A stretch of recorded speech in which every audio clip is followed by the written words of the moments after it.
அல்லாஹ்வின் நல்லடியார்களே, மனிதர்களாக வாழக்கூடிய நாம் இந்த உலகத்தில் நம்மளுடைய வாழ்க்கையை நடைபோடக்கூடிய அந்த வேளையில் எல்லா மனிதர்களும் ஒவ்வொரு சந்தர்ப்பங்களில், ஒவ்வொரு சூழ்நிலைகளில் தான் பயணிப்பதற்காக வேண்டி ஒரு அமீரை, ஒரு தலைவரை தேர்வு செய்து அவருடைய தலைமையின் கீழ் நம்முடைய வாழ்க்கை நடைபோடக்கூடிய ஒரு சூழ்நிலை தெரிந்தோ தெரியாமலோ, நிர்பந்தமோ நிர்பந்தம் இல்லாமையோ எல்லா மனிதருக்கும் ஏதேனும் ஒரு விதத்தில் அது அமையத்தான் இருக்கின்றது. உதாரணத்திற்கு சொல்வதாக இருந்தால், ஒரு ஆன்மீகம் என்று சொல்லக்கூடிய அதற்கு ஒரு தலைவர் இருப்பார். அமைப்பு ரீதியாக இருக்கக்கூடியவர்கள் அதற்கென்று ஒரு தலைவர் இருப்பார். ஜமாத் ரீதியாக இருக்கக்கூடியவர்களுக்கு அதற்கென்று ஒரு தலைவர் இருப்பார். ஒரு ஊருக்கு ஒரு தலைவர், ஒரு மொஹல்லாவிற்கு ஒரு தலைவர், ஒரு பள்ளிவாசலுக்கு ஒரு தலைவர், ஒரு குடியிருப்பு ஒரு சங்கத்திற்கு என்று ஒரு தலைவர். இப்படி ஒவ்வொரு விதத்திலையும் ஒரு தலைவரை தேர்வு செய்து அந்த தலைவரின் அடிப்படையில் அவருக்கு கட்டுப்பட்டு அந்த இயக்கத்தையோ, அந்த ஜமாத்தையோ, அந்த அரசியல் கட்சியோ, அந்த ஆன்மீகத்தையோ எதையாக இருந்தாலும் அதை கடைபிடித்து அவருடைய கட்டளைகளுக்கு ஏற்ப எல்லா விதத்திலையும் நாம் நடக்கக்கூடிய ஒரு சூழ்நிலை என்பது நிர்பந்தத்திலோ தெரிந்தோ தெரியாமலோ இருக்கத்தான் செய்கிறது. இது பிரச்சனை கிடையாது. நாம் இயங்குவதற்காக வேண்டி ஒரு ஜமாத்தில், ஒரு பள்ளிவாசலில், ஒரு மொஹல்லாவில், ஒரு தெருக்களில் அங்கு அது நடைமுறைப்படுத்துவதற்காக வேண்டி ஒரு தலைவர் இருப்பார் என்று சொன்னால் அங்கு அது பிரச்சனை கிடையாது. ஆனால் தலைவர் என்று எக்ஸ்ட்ரீமாக கூடுதலாக என்ன செய்கிறார் என்று சொன்னால், என்னுடைய தலைவர் எந்த வழிமுறையில் இருக்கிறாரோ அதை அப்படியே நான் கடைபிடிப்பேன். இன்றைக்கு எத்தனையோ சினிமா நடிகர்களை எல்லாம் தங்களுடைய தலைவர்களாக, அவர்தான் என்னுடைய வாழ்க்கை, அவரை போன்று எல்லாமே என்னுடைய குணங்களில், செயல்பாடுகளில், என்னுடைய பேச்சுக்களில் எல்லாத்திலையும் அவரை போன்றுதான் இருக்க வேண்டும் என்று சொல்லி எக்ஸ்ட்ரீமாக போகக்கூடிய எத்தனையோ மனிதர்களை பார்க்கிறோம். இவர் தான்டா என்னுடைய தலைவர், இந்த அரசியல் கட்சி தலைவர் தான் என்னுடைய தலைவர், இவருக்காக வேண்டி என்னுடைய உயிரையும் கூட நான் தியாகம் செய்வேன் என்று சொல்லி அதை கூடுதலாக அவர்தான் என்னுடைய வாழ்க்கை என்று சொல்லி அப்படி இருக்கக்கூடியதை நம்மால் பார்க்க முடிகிறது. இதற்கு இஸ்லாத்தில் தக்லீத் என்று சொல்வார்கள். தனி மனித வழிபாடு, தனி மனித துதிபாடல் என்று சொல்லுவார்கள். இன்றைக்கு தலைவராக நீங்கள் யாரையெல்லாம் அப்படி தூக்கி கொண்டாடி நிறுத்துகிறீர்களோ அந்த தலைவர்களை, என்னுடைய ஹேர் ஸ்டைல் அவரை மாதிரியே இருக்கணும், என்னுடைய ஆடை அவரை மாதிரியே இருக்கணும், என்னுடைய பேச்சு அவரை மாதிரியே இருக்கணும், எல்லாமே என்னுடைய தலைவருக்காக வேண்டி நான் எல்லாத்தையும் அதே மாதிரி எல்லாத்தையும் நான் கடைபிடிப்பேன் என்று தூக்கி கொண்டாடுகிறீர்களோ, நீங்கள் யாரை தலைவராக அவர்தான் என்னுடைய வாழ்க்கை என்று நீங்கள் நினைத்துக் கொள்கிறீர்களோ அவரை ஒரு புறத்தில் நீங்கள் வைத்துக் கொள்ளுங்கள். நான் சொல்லக்கூடிய ஒரு தலைவரையும் நீங்கள் ஒப்பிட்டு கம்பேர் பண்ணி பாருங்கள். நீங்கள் யாரை தலைவராக ஏற்று உங்களுடைய வாழ்க்கை அவர்தான், அவரைத்தான் நான் என்னுடைய வாழ்க்கை முழுவதையும் கடைபிடிப்பேன் என்று சொல்லி நீங்கள் யாரை எடுக்கிறீர்களோ அவரை ஒரு புறத்திலேயும், உலக மனிதருக்கு வாழ்வதற்கு, வழிகாட்டுவதற்கு, அணு அணுவாக பின்பற்றுவதற்கு ஒரு சிறந்த தலைவராக யார் இருக்க வேண்டும் என்பதை நான் இப்பொழுது சொல்கிறேன். அவரையும் ஒரு இடத்தில் வைத்துக் கொள்ளுங்கள். நீங்கள் பேப்பரையும் பேனாவையும் எடுத்துக்கொண்டு ஒருவரை என்னுடைய வாழ்க்கையின் முன்னோடியாக, முன்னேற்றமாக நான் பின்பற்றுவதற்கு சிறந்த தலைவராக நான் இவரைத்தான் தேர்வு செய்ய வேண்டும் என்று சொல்லி ஒரு பட்டியலை நீங்களே தயார் செய்து கொள்ளுங்கள். ஒருவர் தலைவராக இருப்பார் என்று சொன்னால் அவரிடத்திலே நல்ல குணம் இருக்க வேண்டும், நல்ல கேரக்டர் இருக்க வேண்டும், மென்மையானவராக இருக்க வேண்டும், மக்களிடத்திலே இலகுவாக பழகக்கூடியவர்களாக இருக்க வேண்டும், பிறரை மதிக்கின்ற தலைவர் இருக்க வேண்டுமோ அந்த கேட்டகரிகளை நீங்களே எழுதிக் கொள்ளுங்கள். இன்றைக்கு வல்லுநர்கள் சொல்கிறார்கள், உலகத்திலேயே ஒரு மனிதனை தலைவராக பின்பற்ற வேண்டும் என்று சொன்னால் அவரிடத்திலே முக்கியமாக 2 விஷயங்கள் குடியமர்ந்திருக்க வேண்டுமா? அது என்ன விஷயம்? முதல் விஷயம், அவர் மக்களிடத்தில் நம்பிக்கைக்கு பாத்திரமானவராக இருக்க வேண்டும்.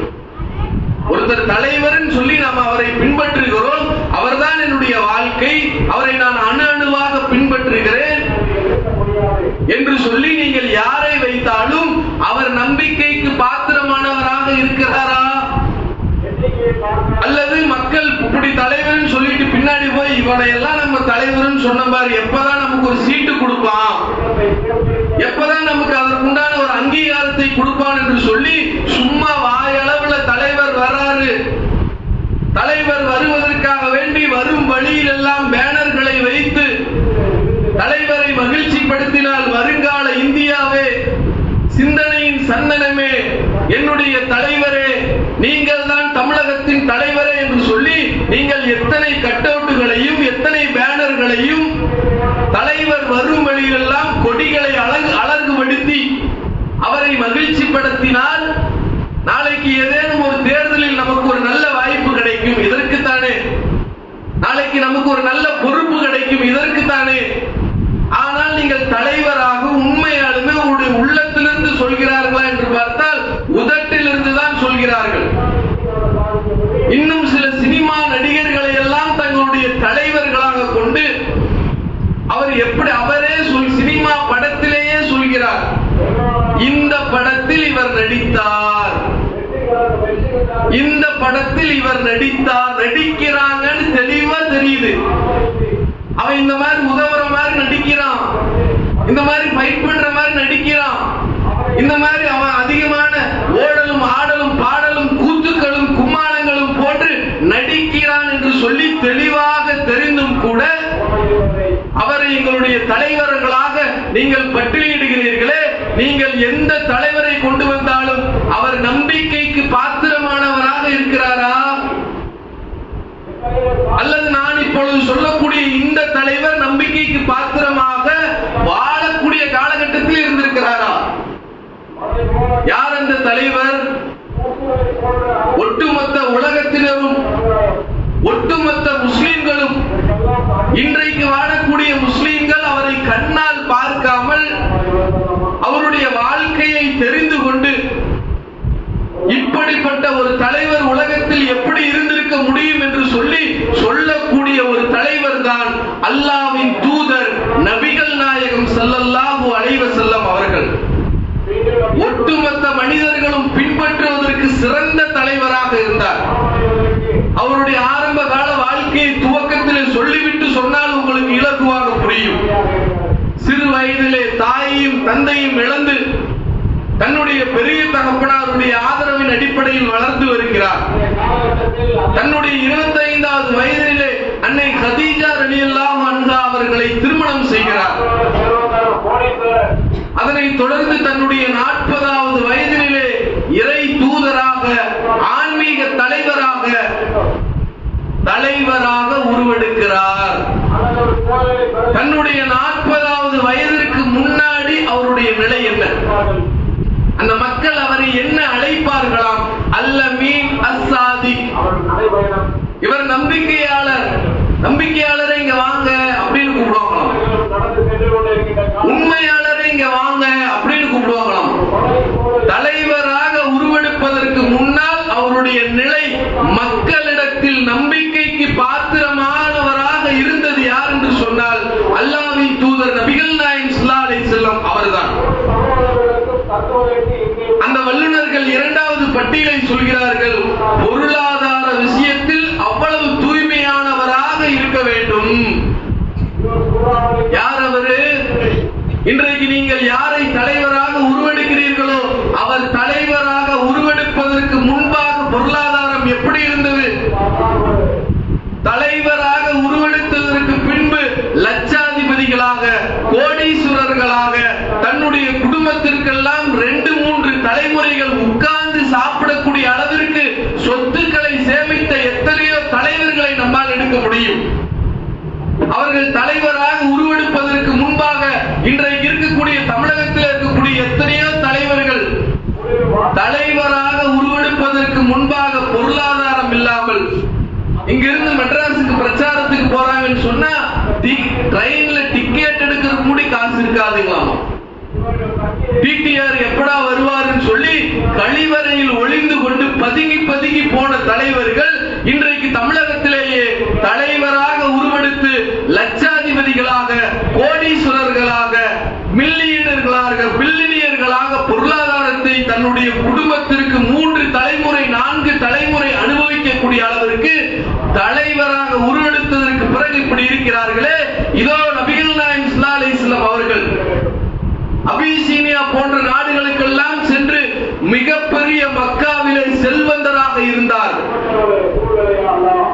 தலைவராக உருவெடுப்பதற்கு முன்பாகவே செல்வந்தர். அன்னை கதீஜா ரலியல்லாஹு அவர்களை திருமணம் செய்து இன்னும் மிகப்பெரிய செல்வந்தராக மக்கா மாநகரில் திகழ்ந்து வருகிறார், வாழ்ந்து வந்தார். அப்படிப்பட்ட அவர் தன்னுடைய 40வது வயதில் அல்லாஹ்வுடைய தூதராக தலைவராக தேர்வு செய்யப்படுகிறார். அவருடைய நிலை என்ன தெரியுங்களா? நீங்க சொல்லலாம் ஆரம்பத்திலேயே கஷ்டம், பின்னாடி கஷ்டம், அப்படி சிலவங்களை சொல்லலாம். நபிகள் நாயகம் ஸல்லல்லாஹு அலைஹி வஸல்லம் அவர்கள் தலைவராக உருவெடுத்ததற்கு பிறகு தன்னுடைய பொருளாதாரத்தை மக்களுக்காக வேண்டி வாரி வாரி வாரி கொடுத்த ஒரே தலைவர் நபிகள் நாயகம் ஸல்லல்லாஹு அலைஹி வஸல்லம். தன்னுடைய பொருளாதாரத்தை மக்களுக்காக வேண்டி அள்ளி கொடுத்தார். எந்த அளவிற்கு என்று சொன்னால் அவர் மரணிக்கக்கூடிய காலகட்டத்தில் அவர் அணியக்கூடிய போருக்காக பயன்படுத்தக்கூடிய கவச ஆடை, அந்த கவச ஆடைய ஒரு மனிதனிடத்திலே அடமானம் வைத்து ஒரு குத்து கோதுமையை வாங்குறாங்க, ஒரு படி கோதுமையை வாங்குறாங்க.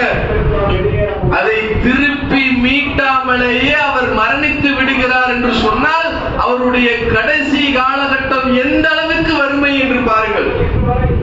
இந்த தேசத்தின் தந்தையாக கருதக்கூடிய காந்தியடிகள் சொல்கிறார், நான் சிறைச்சாலையில் இருந்த காலகட்டத்தில் நபிகள் நாயகம் ஸல்லல்லாஹு அலைஹி வஸல்லம் அவருடைய புத்தகத்தினுடைய வாழ்க்கை வரலாறுடைய புத்தகம் எனக்கு வழங்கப்பட்டது.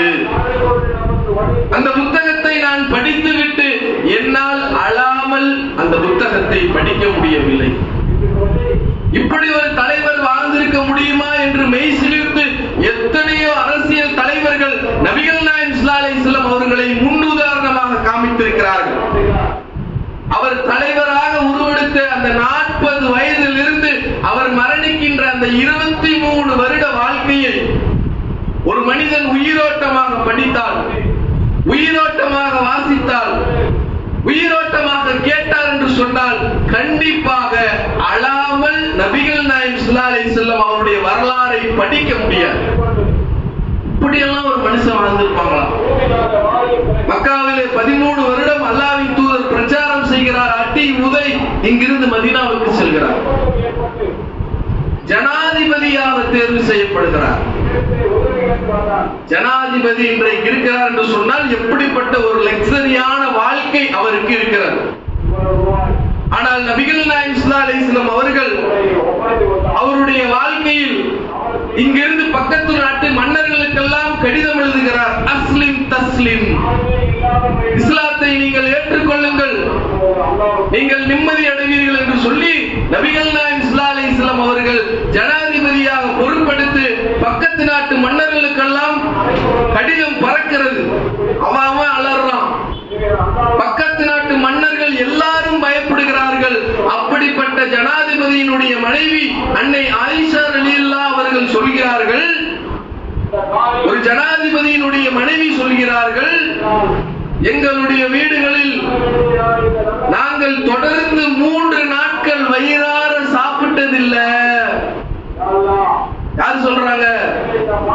ஒரு ஜனாதிபதியினுடைய மனைவி சொல்கிறார், எங்களுடைய வீடுகளில் தொடர்ந்து 3 நாட்கள் நாங்கள் வயிறார சாப்பிட்டதில்லை. அவங்க மேலும் சொல்றாங்க, எங்களுடைய வீடுகளில் நாங்கள் முதல் முறையை பார்ப்போம், அடுப்பு மூட்டப்பட்டிருக்காரு. இரண்டாவது பிறையை பார்ப்போம், அடுப்பு மூட்டப்பட்டிருக்கார். மூன்றாவது பிறையை பார்ப்போம், அடுப்பு மூட்டப்பட்டிருக்கார். ஒரு சஹாபி கேட்கிறாங்க, ஆயிஷா அவங்களே, 3 மாதம் உங்க வீட்டில் அடுப்பு மூட்டப்படவில்லை என்று சொன்னால் நீங்க என்ன சாப்பிட்டு இருப்பீங்க? பேரிச்சம்பழமும் தண்ணியும். நபிகள் நாயகம் ஸல்லல்லாஹு அலைஹி வஸல்லம் அவர்கள் அல்லாஹ்வுடைய தூதர், ஆன்மீக தலைவர், ஜனாதிபதியாக இருந்து தொடர்ந்து அவர்களுடைய குடும்பம் 3 மாதங்கள் வயிறார சாப்பிட்டதில்லை. அப்படியே அவர்கள் சாப்பிட்டாலும் பேரிச்சம்பழத்தையும் தண்ணியும் குடித்து குடித்து குடித்து தங்களுடைய வாழ்க்கையை கடத்தியிருக்கிறார்கள் என்று சொன்னால் உலகத்திலேயே இப்படிப்பட்ட ஒரு தலைவர் இருக்க முடியுமா? அவர்களுக்காக வேண்டி உணவு வைக்கப்படும். நபிகள் நாயகம் ஸல்லல்லாஹு அலைஹி வஸல்லம் அவர்களுக்கு உணவு வைக்கப்படும். இன்றைக்கு நம்மளுடைய வீட்டில் ரொட்டி சுடுறாங்கன்னு சொன்னா அந்த ரொட்டிக்கு தொடுகறி என்னங்க, தொட்டு சாப்பிடுறது என்னங்க? ஒரு சாம்பார், ஒரு கறி குழம்பு, ஒரு கிரேவி, இப்படித்தான் நம்மளுடையது. நபிகள் நாயகம் ஸல்லல்லாஹு அலைஹி வஸல்லம் அவர்களுக்கு ஒரு பாத்திரத்தில் ரொட்டி வைக்கப்படும். அதை தொட்டு சாப்பிடுவதற்காக வேண்டி ஒரு கிண்ணத்தில் வினிகர் வைக்கப்படும். வினிகர்னா வினிகர் ஒரு தொடுகறி கிடையாது. வினிகர் ஒரு சாதனை கிடையாது. வினிகர் என்பது புளிப்பு தரக்கூடிய சுவை இருக்கக்கூடிய ஒரு பொருள். நபிகள் நாயகம் ஸல்லல்லாஹு அலைஹி வஸல்லம் அவர்கள் அந்த ரொட்டியை பிச்சு அந்த வினிகர்ல தொட்டு சாப்பிடுவாங்களாம். சாப்பிட்டு வாயில போட்டு மென்னு முழுங்கிட்டு சொல்லுவாங்க, சால்னாவா, என்ன சூப்பர். எதுங்க? வினிகர் ஒரு சால்னாவாமா, வினிகர் ஒரு தொடுகறியாமா? நீங்கள் யோசித்து பாருங்கள், அல்லாஹ்வின் தூதர் அவர்களை நாம் எந்த இடத்தில் கற்பனை செய்து வைத்திருக்கிறோம்? வினிகரை தொட்டு விட்டு தன்னுடைய மனைவியிடத்தில் சொல்கிறார்கள், அவ்வளவு சுவையாக இருக்கிறது. அதை விட உயர்ந்த உணவு அவர் சாப்பிடாதனாலதான் அப்படி சொல்லி இருக்கிறாரு. அவர் நினைத்திருந்தால் விதவிதமான உணவுகளை கொண்டு வந்து இறக்கி சாப்பிட்டிருக்க முடியும். ஆனால் அதை செய்யவில்லை. மாறா ரசூலுல்லாஹி ஸல்லல்லாஹு அலைஹி வஸல்லம் முன்கலங்கத்து. நபிகள் நாயகம் ஸல்லல்லாஹு அலைஹி வஸல்லம் அவருடைய மனைவி அன்னை ஆயிஷா ரலியல்லாஹு அவர்கள் சொல்கிறார்கள், அவர் உயிரோடு இருந்த காலகட்டத்தில் அல்லாஹ்வுடைய தூதராக தேர்வு செய்ததற்கு பிறகு தங்களுடைய வாழ்நாளில் சல்லடையை பார்த்தது கிடையாது. மாவு அரைக்கிறதுக்காக வேண்டி பயன்படுத்தக்கூடிய சல்லடையை பார்த்தது கிடையாது. நபிகள் நாயகம் ஸல்லல்லாஹு அலைஹி வஸல்லம் வாழ்க்கையில் உணவு விஷயத்தில் அவ்வளவு மட்டம். இன்றைக்கு நாம் நோன்பு வைக்கிறோம். எப்படி நோன்பு வைக்கிறோம்? காலையில சகரு சாப்பிடுவோம், பகல் ஃபுல்லா பட்டினியா இருப்போம், அப்புறம் இஃப்தார் வரும், இரவு ஃபுல்லா நம்ம எவ்வளவு வேணாலும் சாப்பிடுவோம். இதுதானே நம்மளுடைய நோன்பு. நபிகள் நாயகம் ஸல்லல்லாஹு அலைஹி வஸல்லம் அவர்கள் நோன்பு நோட்பார்களாம். எப்படி நோன்பு என்று சொன்னால், காலையில் ஃபஜ்ர் தொழுது விட்டு தன்னுடைய மனைவிமார்களுடைய வீட்டிற்கு செல்வார்கள். ஏதேனும் சாப்பிடுறதுக்கு இருக்கா? அவங்க சொல்லுவாங்களாமா, ஒண்ணுமே இல்ல. ஒண்ணுமே இல்லன்னு இன்னைக்கு நம்மளுடைய வீட்டுல யாராவது ஒருத்தருடைய வீட்டுல இருக்குங்களா? ஒரு பொட்டுக்கலை இருக்கும், ஒரு சர்க்கரை இருக்கும், என்னமாச்சு ஒண்ணு இருக்கத்தானே செய்யும். நபிகள் நாயகம் ஸல்லல்லாஹு அலைஹி வஸல்லம் அவர்கள் காலையில் ஃபஜ்ர் தொழுது விட்டு மனைவி இடத்திலே போய் கேட்பார்களாம், சாப்பிடுவதற்கு ஏதாவது இருக்கா? ஒண்ணுமே இல்ல. இஃப்தார் வரும், ஒண்ணுமே இல்ல, கண்டினியூ. சஹர் வரும், ஒண்ணுமே இல்ல, கண்டினியூ. இஃப்தார் வரும், ஒண்ணுமே இல்ல, கண்டினியூ. இப்படியே தொடர்ந்து பல மாதங்களாக பட்டினி இருந்து அப்படிப்பட்ட ஒரு நோன்பு. அந்த நோம்பின் பெயர் விஷால் நோன்பு. நபிகள் நாயகம் ஸல்லல்லாஹு அலைஹி வஸல்லம் அவர்கள் தொடர்ந்து பல மாதங்களாக ஒண்ணுமே இல்லாமல் பட்டினியாக இருந்திருக்கிறார்.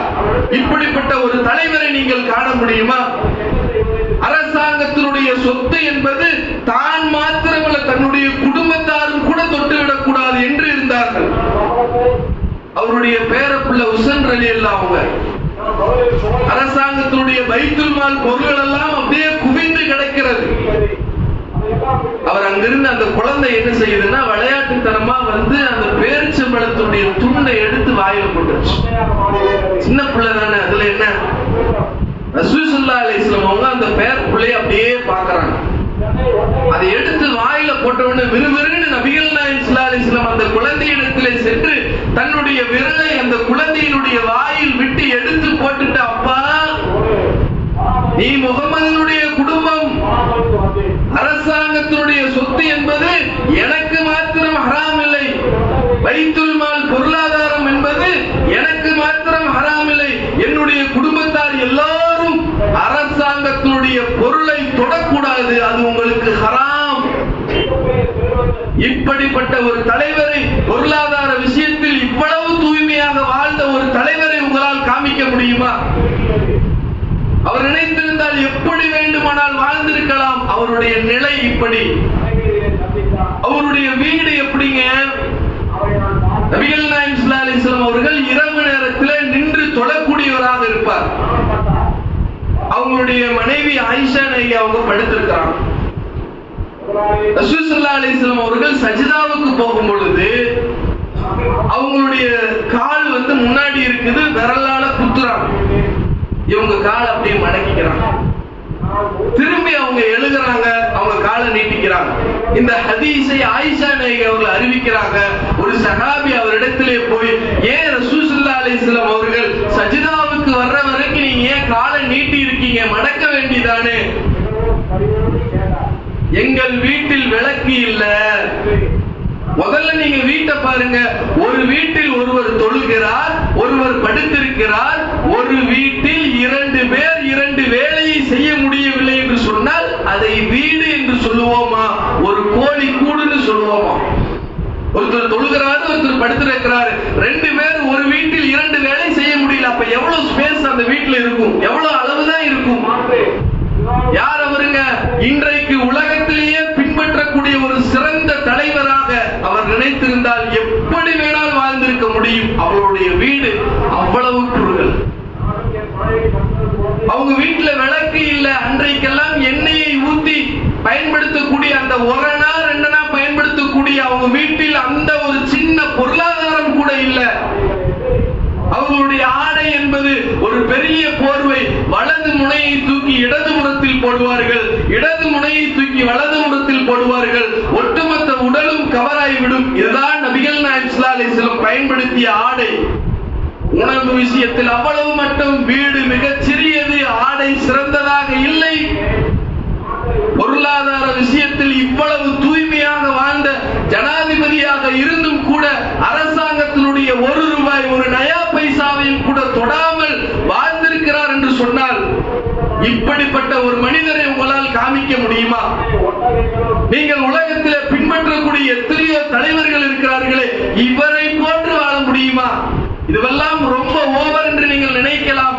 ஆனால் நபிகள் நாயகம் ஸல்லல்லாஹு அலைஹி வஸல்லம் அவர்கள் உண்மையாலுமே வாழ்ந்து காமித்து விட்டு சென்றிருக்கிறார்கள். அவருடைய வாழ்க்கையில் உலகத்தில் பின்பற்றுவதற்கு ஒரு சிறந்த தலைவராக நபிகள் நாயகம் ஸல்லல்லாஹு அலைஹி வஸல்லம் அவர் இருக்கிறார். அவரை பின்பற்றக்கூடிய ஒரு நல்ல மக்களாக, சிறந்த தலைவராக, அவரை கடைபிடிக்கக்கூடிய ஒரு நல்ல மக்களாக அல்லாஹ் உங்களையும் என்னையும் ஆக்கி அருள்வான்.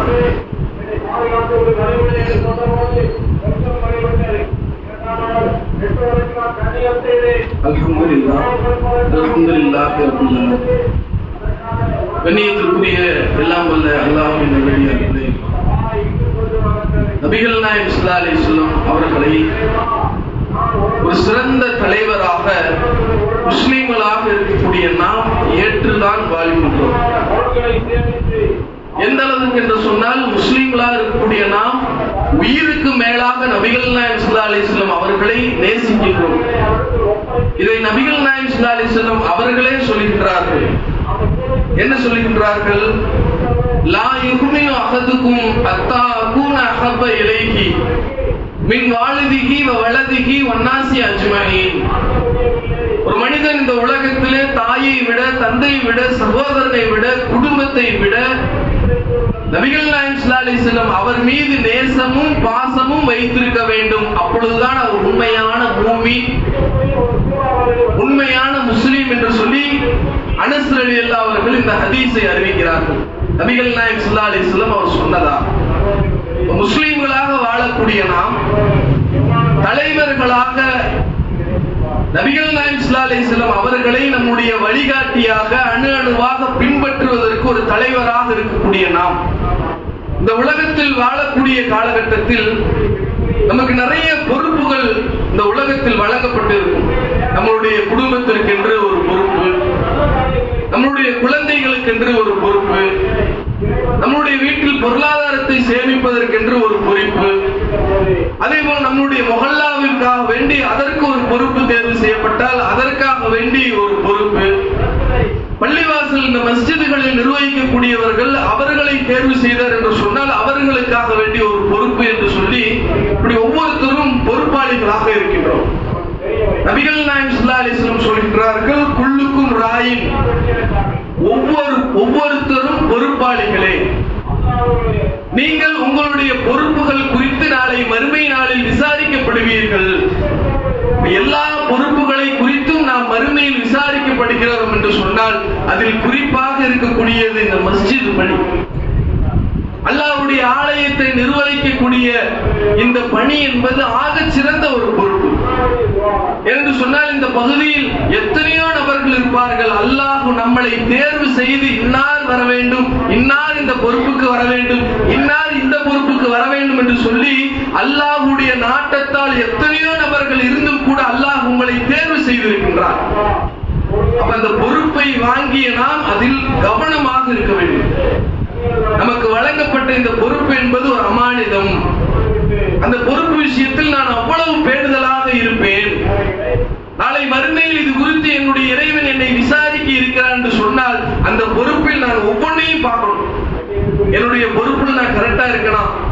எப்படிப்பட்ட பொறுப்பு? பள்ளியினுடைய பொறுப்பு.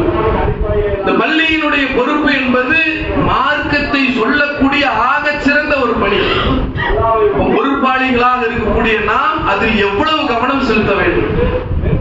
இன்றைக்கு பொறுப்பாளிகளாக இருக்கிறோம், அந்த பொறுப்பில் எந்த பணிகள் செய்ய வேண்டுமோ அதில் ஆர்வம் எடுக்கிறோம். ஆனால் மார்க்க விஷயத்தில் நம்மளுடைய நடைமுறை அன்றாட இஸ்லாம் காட்டி தருகிற வாழ்க்கை வழிபா முறைகளில் நாம் பேணுதலாக இருக்கிறோமா என்பதை ஒவ்வொருத்தரும், என்னை நானே, உங்களை நீங்களே, ஒவ்வொருத்தரும் உங்களுடைய குடும்ப வாழ்க்கை பொறுப்புகளில், உங்களுடைய குழந்தைகளின் பொறுப்புகளில், உங்களுடைய செல்வங்களின் பொறுப்புகளில், உங்களுடைய மஸ்ஜிதுகளின் பொறுப்புகளில் ஒவ்வொருத்தரும் பேணுதலாக இருக்கிறோமா என்பதை சுய பரிசோதனை செய்து ஒவ்வொன்றையும் நாம் என்னென்ன சரிபடுத்த வேண்டும், என்னென்ன கற்றுக்கொள்ள வேண்டும் என்பதை ஆர்வப்படுத்தி, ஏன் இதை இந்த நேரத்தில் சொல்கிறோம் என்று சொன்னால் சிறந்த தலைவராக உயிரிலும் மேலாக நபிகள் நாயகம் ஸல்லல்லாஹு அலைஹி வஸல்லம் அவரை நாம் மதிக்கின்றோம்.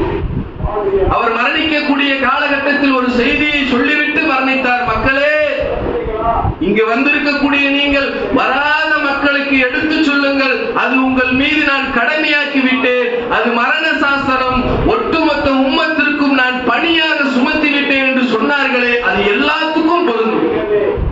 கூடுதலாக பள்ளியை நிர்வகிக்கக்கூடியவர்களுக்கு மிக மிக முக்கியம். அப்ப நாம் அதுல கவனிக்க வேண்டியது பணிகளில் அதிகம் ஆர்வம்.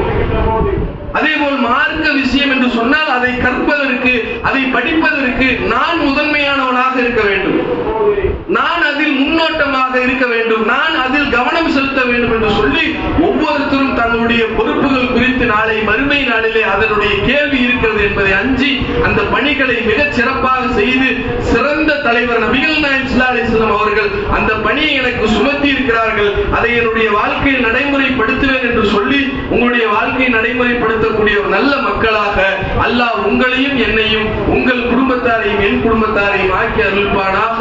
வஆகிரு தஅவானா அல்ஹம்துலில்லாஹி ரப்பில் ஆலமீன். அஸ்ஸலாமு அலைக்கும் வரஹ்மத்துல்லாஹி.